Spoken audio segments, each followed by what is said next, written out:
Assalamualaikum warahmatullahi wabarakatuh. Nama saya Fatih Dwi Kanaya dan kali ini saya akan membedah racikan PC, di mana ini adalah tugas UAS saya dari Pak Eski Daliman sebagai dosen pengampu saya, dan kali ini saya punya dana fiksi sekitar 11 juta. Nah, 11 juta ini kita udah terkumpul 11 komponen dengan tujuan untuk merakit sebuah PC yang bisa multitasking dan bisa edit video, terus rendering dan segala macam. Apalagi ada sedikit gaming dengan sedikit uh, gamingnya. Apakah bisa dengan dana 11 juta? Kita lihat.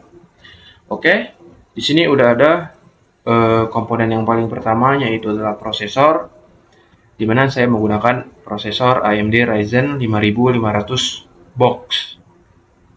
Apa maksud box ini? Nanti kita jelaskan waktu kita udah melihat ke link pembeliannya. Di sini kita punya 6 core dengan spesifikasi singkatnya, yaitu 6 core, 12 thread, 3,6 sampai 4,2 GHz, dan punya soket AM4 dan cache-nya 16 MB. Harganya itu, kita langsung saja kita cek harganya. Udah ada ya. Oke, di sini harganya yaitu 1.722.273. Apakah sesuai? Oke, sesuai dengan yang saya tulis di sini. Nah, jadi kenapa saya memilih prosesor ini? Prosesor ini udah punya 6 core, terus 12 thread. Jadi udah bisa dibilang udah bisa multitasking, dan kalau kita menjalankan banyak tab atau banyak tab, ya kita menjalankan banyak aplikasi, AMD Ryzen ini udah bisa menanggungnya, udah lumayan bisa menanggungnya. Karena ini salah satu prosesor mid tier, atau ya nggak terlalu bagus lah, cuman dibilang nggak terlalu bagus, dibilang nggak terlalu jelek, jadi dia tepat di tengah-tengah dengan harga yang lumayan, yaitu 1,7 juta.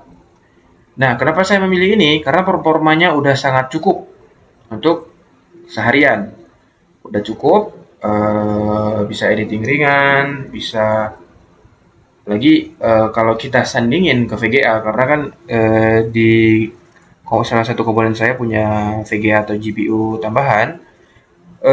Ryzen 5 ini bisa, ya setidaknya nggak bottleneck lah kalau kita sandingkan ke VGA yang saya pilih. Terus di sini juga udah dikasih tahu kalau kita bisa 100 FPS di game-game. Ya, kalau kita mau main game ini udah bisa 100 FPS, yang bisa kita katakan udah lumayan, apalagi itu udah playable kalau 100 FPS. Nah, versi box yang saya maksud itu kita punya, atau bukan kita punya, tapi kita dikasih bonus. Nah, ini di sini udah tertulis bonus AMD Red Steel Cooler. Ini maksudnya apa? Itu adalah kipasnya, kipas tambahan atau kipas eksternal yang bisa kita pakai. Nah, jadi itu kita nggak perlu lagi pakai heatsink dan segala macam, karena udah ada kipasnya. Dimana itu salah satu plus. Biasanya Intel nggak pernah kasih kipas. Dimana, nah, di AMD Ryzen kita dikasih kipas tambahan. Nah, setahu saya juga AMD Ryzen model 5000 ini, model 5 ini nggak perlu VGA atau GPU juga bisa jalan PC kita. Jadi tanpa VGA atau tanpa GPU, AMD ini bisa menjalankan komputer dengan ya bisa dibilang spesifikasinya udah lumayan, cuman ya bisa. Jadi kalau kita seandainya nggak punya uang, AMD Ryzen ini udah cukup tanpa VGA dan GPU. VGA atau GPU itu ini udah bisa ngegendong PC-nya untuk hidup. Dan kita langsung yang bagian kedua, yaitu adalah motherboard, di mana motherboard yang saya pilih itu adalah ASRock A520M HVS. Kenapa saya memilih motherboard ini? Karena motherboard ini yang pertama adalah murah, yaitu dengan harga kisaran 900.000, 919.000. Nah, kita lihat di link pembeliannya di sini. Nah, yang pertama itu kenapa saya memilih ini? Itu udah pasti karena support AMD 5000 series. Jadi kita nggak perlu ragu apakah bisa prosesor kita dipasang ke sini. Sudah pasti bisa karena udah support. Terus alasan kedua saya memilih ini, dia tuh punya 2 slot RAM. Dimana 2 slot RAM itu bisa kita upgrade sampai ke 16 GB. Bisa tembus, berarti bisa tembus 16 GB, yang dimana itu udah bagus banget untuk spesifikasi PC kita. Terus punya HDMI port, jadi kalau kita mau pakai hardware yang menampilkan sebuah display bisa, karena udah ada lubang HDMI ports-nya. Terus dengan LAN, dengan fitur LAN, audio, slot storage, dan aksesoris ini udah bisa kita katakan ini udah salah satu pilihan terbaik untuk kita sandingkan ke prosesor yang kita pilih tadi.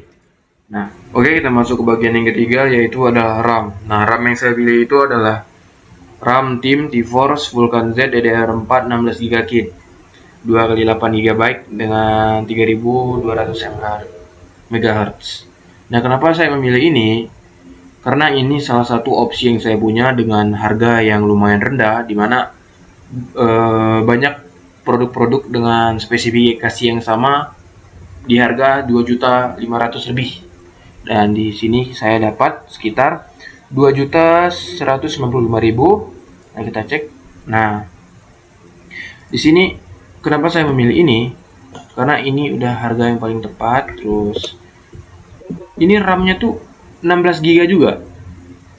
Nah, di spesifikasi yang sama, sebuah RAM bisa tembus sampai 2.500.000, karena ya belakangan ini RAM sangat tinggi harganya karena sering dipakai untuk AI juga. Nah, jadi kenapa saya memilih ini? Karena arsitektur AMD itu sangat bergantung kepada kecepatan RAM-nya. Dengan konfigurasi 2x8 yaitu sekitar 16 GB dan dengan kecepatan 3200 MHz, performa PC yang saya pilih ini bakal pas, atau bakal cepat, atau bakal lebih lancar kalau kita menggunakan RAM ini. Rendering video, terus game juga, wah ini udah pas banget dengan harga yang lumayan rendah untuk spesifikasi yang sama. RAM Tim T-Force Vulkan Z DDR4 16 GB ini adalah pilihan yang bagus untuk komponen RAM kita. Oke, kita masuk ke bagian yang ketiga, bagian yang keempat, yaitu adalah SSD. Nah, SSD itu yang saya pilih adalah Phenom RX M.2 NVMe SSD. Nah, jadi kenapa saya tidak memilih 1 TB? Karena dananya terbatas, dan terus ini 512 GB udah lumayan menurut saya. Jadi SSD yang saya pilih ini di kisaran harga 1.530.000. Kita cek 500. Benar nggak harganya? Benar. Yang saya pilih itu adalah tipe yang 512 GB. Nah, kenapa saya memilih ini? Karena SSD ini punya read write. Di mana sih read write itu? Nah, di sini read write itu tembus sampai 1900 Mbps, terus write speednya tembus sampai 1700 Mbps. Nah, jadi bisa kita katakan ini jauh lebih tinggi dari SSD data biasa, SSD SATA biasa, apalagi kalau kita bandingkan sama hard disk jadul atau bootings cuman hitungan detik. Wah. Oke, kita masuk ke komponen yang keempat, yaitu adalah SSD. Nah, SSD saya itu yang saya pilih itu adalah Phenom RX M.2 NVMe SSD. Itu adalah nama mereknya.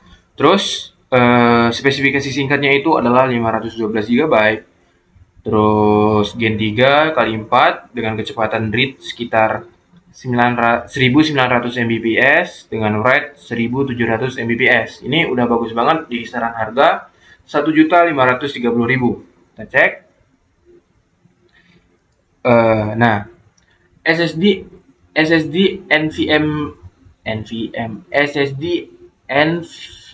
NVMe ini punya kecepatan read write yang jauh lebih tinggi dibanding SSD SATA. Terus apalagi kalau kita bandingkan sama hard disk jadul. Jadi booting Windows-nya cuman butuh beberapa detik, buka aplikasi Office-nya juga bagus, terus load gamenya juga berkali-kali lipat lebih cepat. Kapasitas 512 GB ini menurut saya adalah sweet spot atau titik paling pas buat naruh OS atau software esensial serta beberapa game-game di PC kita nanti. Oke. Oke, kita masuk ke bagian yang kelimanya, yaitu adalah VGA atau GPU. Ini seharusnya adalah opsi atau nggak terlalu penting juga. Tapi karena saya mau edit video, karena PC-nya saya mau gunakan untuk edit video, terus rendering, terus ya bisa 3D design sama sama sama main game. Jadi saya gunakan GPU untuk menopang kerja prosesornya. Nah, di sini saya memilih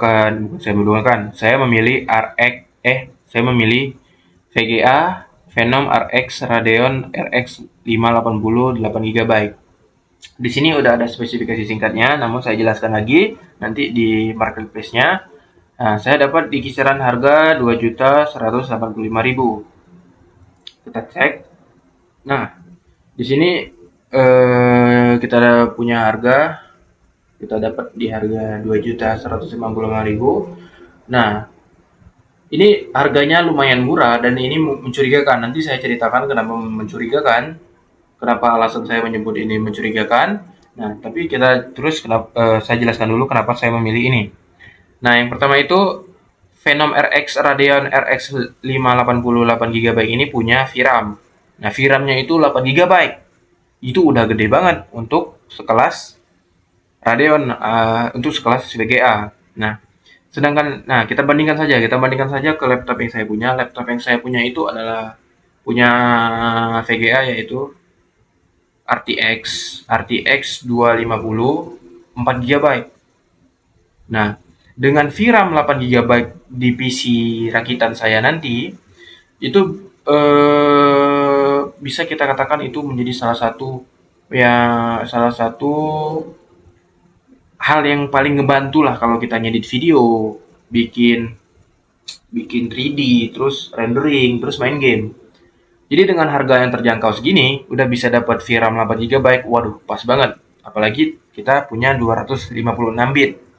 Nah, RX 580 ini masih jadi legenda masih jadi opsi juga untuk orang-orang yang biasanya tuh di marketplace itu sering jual jual PC full set langsung. Nah, RX 580 ini bisa jadi salah satu opsi untuk dipakai di PC-PC tersebut. Nah, RX 580 ini juga bisa kita pakai ngegame. Nah, ngegamenya tuh bisa kita pakai ngegame AAA, terus bisa game-game e-sport dan lain-lain sesuai dengan tujuan kita.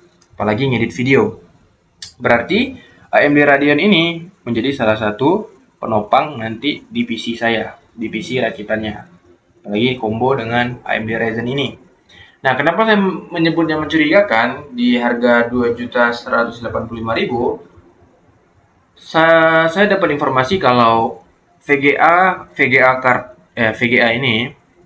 Phenom RX 580 ini itu sering dipakai untuk Bitcoin mining. Nah, di situ saya dapat informasi kalau beli VGA yang seperti ini tuh kita harus hati-hati. Biasanya tuh kalau udah nggak kepake di Bitcoin mining, dia biasanya ada seller-seller yang menjual barang bekas dari Bitcoin mining itu. Nah, saya takutnya dengan harga 2.185.000 ini bekas dari Bitcoin mining tadi. Namun di sini penjualnya menjelaskan kalau barang ini baru dan dapat garansi resmi 2 tahun.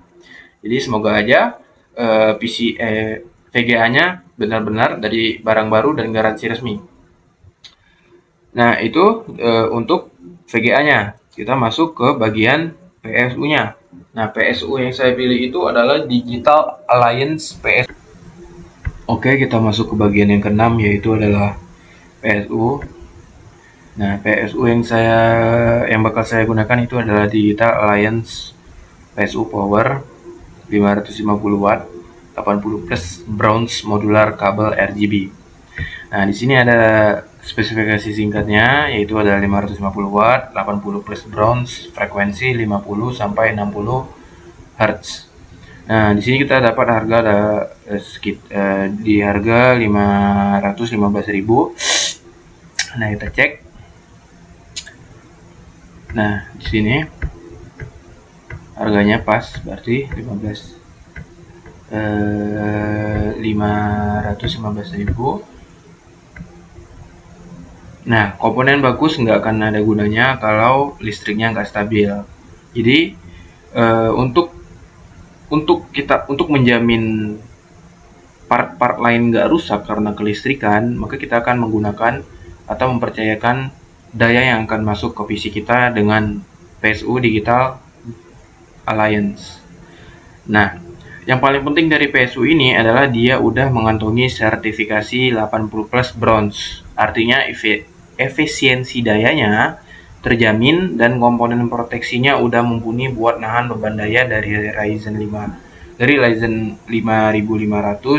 dan RX 5580 yang emang terkenal lumayan haus daya, karena kedua komponen tadi lumayan makan banyak daya. Jadi jangan pernah pelit atau pakai PSU yang abal-abal. Jadi gunakanlah PSU yang bagus. Contohnya ini PSU Digital Alliance. Apalagi kita udah dapat efisiensi 80 plus bronze, berarti udah terjamin kalau ini bagus. Nah, di sini ada spesifikasi singkatnya, di mana punya model yang itu udah tadi udah dijelaskan, dan terus ada kabel panjangnya juga, ada luas lebarnya. Ini terus jarak voltnya dan lain-lain. Dan ini di harga 515.000, dan ini udah lumayan worth it untuk mengatur daya kelistrikan dari PC yang bakal kita rakit. Kita masuk ke bagian yang ke-7, yaitu adalah casingnya. Nah, casingnya kita gunakan adalah Cube Gaming Drive White, berarti warna putih. Dengan ini ada spesifikasi, nanti spesifikasi singkatnya bakal saya jelaskan lagi di marketplace-nya. Di sini kita dapat harga di 408.000, ya bisa dikatakan ini harganya lumayan tinggi. Namun kenapa harganya lumayan tinggi? Karena kita dapat 2 fan cooler tambahan, jadi dijamin adem kalau kita main game berat-berat atau kita lagi ngoding atau kayak ngoding, ngetik atau ngedit video kan lumayan berat tuh. Nah, untuk membungkus PC kita pakai dari tadi Cube Gaming Drive warna putih. Casing berukuran micro ATX ini punya desain yang clean dan modern. Terus bagian depannya udah pakai panel mesh atau jaring-jaring, jadi sirkulasi udaranya atau airflow-nya di dalam PC bakal tetap ada. Nah, nilai plusnya lagi, casing ini udah include 2 buah kipas ARGB bawaan di bagian depan dan di bagian samping. Jadi selain adem, PC ini bakal kelihatan estetik dan cakep untuk dipajang di meja kerja. Oke, ini ada casing. Terus kita lanjut ke CPU cooler. Nah, CPU cooler tadi sudah dijelaskan, ini adalah bawaan dari Ryzen 5500. Jadi nggak perlu jelaskan karena ini gunanya menggantikan heatsink dan untuk mendinginkan prosesornya. Nah, oke, kita masuk ke bagian yang ke-9, yaitu monitor. Sisanya dan kedua sisanya untuk hardware-nya. Nah, di sini kita masuk ke monitor terlebih dahulu, yaitu adalah Xiaomi. Nah, Xiaomi, merek yang kita gunakan itu adalah Xiaomi. Nah, terus tipe yang kita gunakan itu adalah Delta E23Y atau monitor 24 inch dengan resolusi Full HD 1080p 6ms dengan kecepatan 100 Hz. Nah, kenapa saya memilih ini? Karena tadi tujuan saya yaitu untuk mengedit dan untuk mendesain di Canva. Nah, karena untuk mendesain dan mengedit itu kita butuh monitor yang menggunakan warna yang lebih cerah, warna-warna yang cerah, terus warna-warnanya nggak keganggu, terus resolusinya juga Full HD, maka kita gunakan yaitu adalah IPS 99 RGB, dimana ini untuk membuat layar kita mempunyai warna yang akurat. Nah, opsi yang kita ambil adalah ini tadi, monitor 24 inch. Nah, seharusnya saya memilih monitor yang udah 4K, cuman harganya mahal dan ini harga yang paling murah untuk sekelas monitor 24 inch. Nah, kita dapat di harga 1.169.000, kita cek. Nah, ini udah lumayan banget untuk editing video, terus untuk rendering, main game, kan tembus 100 Hz. Nah, di sini udah ditulis monitor ini cocok untuk desain grafis, editing foto, video, berkat akurasi warnanya, produktivitas kantor dengan refresh rate yang tinggi, tampilan nyaman gaming ringan berkat 100 Hz, respon time-nya 6ms kalau kamu bandingkan dengan LG 25M MS500B atau cari monitor lain di kelas 100 Hz EPS, aku bisa bantu juga. Ngapain membaca itu? Nah, Xiaomi monitor Delta E23E ini adalah salah satu opsi yang menurut saya paling tepat kalau kita mencari sebuah monitor 100 Hz 24 inch dengan harga yang paling murah, yaitu 1 juta saja, 1.100.000, dan itu udah lumayan banget, dan ini udah pas banget untuk model kita yang cuma model kita yang 11 juta. Udah dapat monitor 24 inch Full HD 100 Hz. Nah, terus kita masuk ke bagian yang ke-10, yaitu adalah keyboard dan mouse. Nah, keyboard dan mouse ini saya beli yang dalam bentuk bundle, dimana merek yang saya gunakan adalah Rexus, yang udah terkenal banget Rexus, yaitu produk lokal juga, KM8 combo wireless, berarti dua-duanya wireless, mouse dan keyboardnya wireless. Keyboardnya full size-nya udah 104 keys dan mouse-nya wireless 2,4 GHz plus Bluetooth. Kita dapat di harga 121.000, harga yang paling murah untuk sekelas bundle keyboard dan mouse Bluetooth. Di sini desainnya sederhana, elegan dan modern, ya cocok lah untuk digunakan untuk sehari-hari. Warna doff dengan aksen biru yang keren, material plastik ABS yang kokoh, chipset sensor Pixar 3065, desain ergonomis,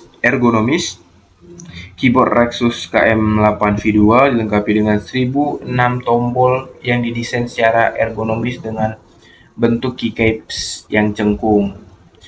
Waduh, udah bagus banget ini. Nah, terus untuk mouse-nya, spesifikasi mouse-nya plastik ABS, ya bisa dibilang plastik ABS adalah salah satu jenis plastik yang lumayan keras. Sensitivitasnya tembus 1600 dpi, jumlah tombol 104 tombol, mode kerja nirkabel 2,4 GHz. Apa ini kok jumlah tombolnya tuh maksudnya apa ya? Mungkin salah tulis penjualnya. Daya tahan tombolnya tuh 1 juta klik, sensor optik, dan udah tadi dijelaskan chipsetnya Pixar 3065, dan ini sisanya spesifikasi keyboardnya, dan ini dalam bentuk bundle, jadi udah dapat mouse sama keyboard dalam satu paket di harga 181.000. Sebenarnya mouse ini lumayan krusial kalau kita main game. Tapi karena kita cuma main game tipis-tipis dan untuk kerja harian, terus mengetik Word dan segala macam atau penggunaan harian, keyboard mouse dari Rexus ini adalah salah satu pilihan terbaik, apalagi dengan harga yang sangat murah untuk dalam satu paket bundle. Nah, thermal paste. Nah, untuk thermal paste ini sangat opsional karena tadi kita udah punya CPU cooler bawaan dari prosesor kita tadi, yaitu Ryzen 5500. Nah, di sini thermal paste ini sangat opsional, dimana tapi kita includekan saja, dimana thermal paste yang saya gunakan itu Noctua NT-H1 G15G. Nah, kita cek dulu harganya itu di 127.000. Nah, ini spesifikasinya, berarti ya kita sudah pasti tahu kalau thermal paste ini digunakan untuk menjaga suhu prosesor kita agar tetap rendah dan agar tetap terjaga. Jadi kalau tanpa thermal paste, kemungkinan prosesor kita bakal overheat dan bisa mengakibatkan jangka PC yang kita gunakan itu bakal pendek karena kita terus menggunakan PC kita tuh secara geber-geberan terus tanpa thermal paste. Waduh, itu sama saja kita merusak barang dengan cepat. Maka dari itu thermal paste-nya kita gunakan yang thermal paste yang paling laku, yaitu thermal paste Noctua NT-H1 dengan harga 127.000. Namun ini opsional karena kita udah punya CPU cooler dari bawaan AMD Word Style Cooler. Oke, kita masuk ke bagian akhir, dimana kita udah menjelaskan tadi, saya udah menjelaskan 11 komponen tadi, yaitu itu lumayan banyak komponen dengan harga yang lumayan fantastis karena belakangan ini harganya mulai naik.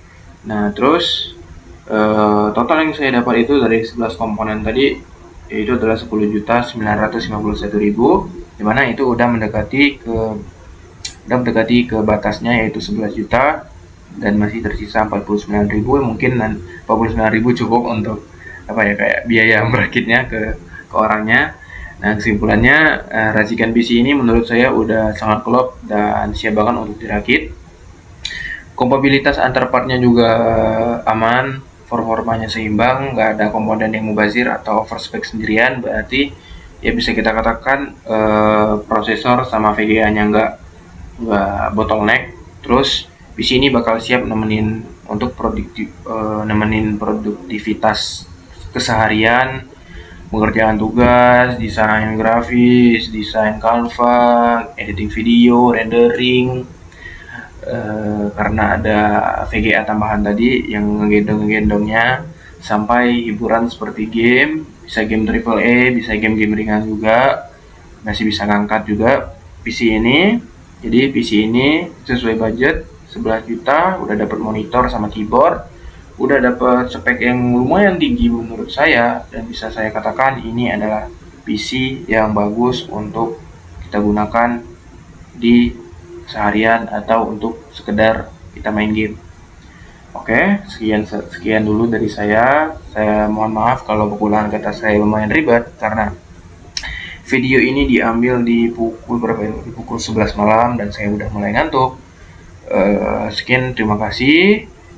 Mohon maaf jika saya ada salah. Mohon maaf kepada Pak Rizky Zaliman sebagai dosen pengampu saya kalau video ini sangat jelek. Ya, saya mohon maaf. Sekian dari saya Fatih Dwi Ganaya, saya pamit undur diri. Assalamualaikum warahmatullahi wabarakatuh.